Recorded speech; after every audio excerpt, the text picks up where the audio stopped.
Hello friends, welcome back to our channel. பருப்பு ரசம் செய்யலாமா?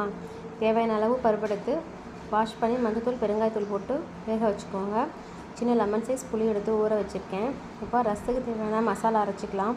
மிக்சர் ஜாரில் 1/2 ஸ்பூன் சீரகம், 1 ஸ்பூன் மிளகு சேர்த்துக்கோங்க.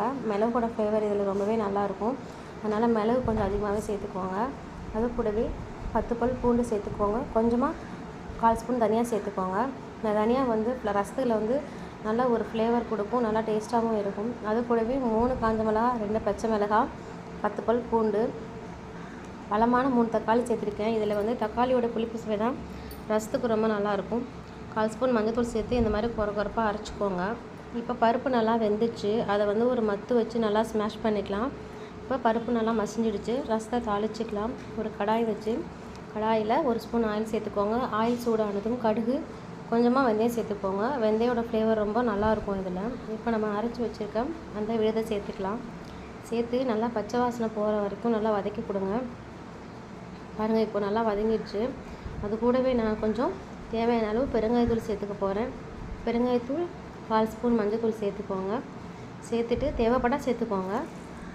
எனக்கு தேவைப்படுது. சேர்த்துட்டு அது கூடவே கொஞ்சம் ரசம் மசாலா சேர்த்துக்கோங்க. சேர்த்து கருவேப்பிலை, கொத்தமல்லி சேர்த்து அதையும் வதக்கிட்டு நம்ம ஊற வச்சுருக்க புளியை கரைச்சி உள்ளே சேர்த்துக்கலாம். சேர்த்து ரசம் நல்லா நுரக்கட்டி வர வரைக்கும் வெயிட் பண்ணுங்க.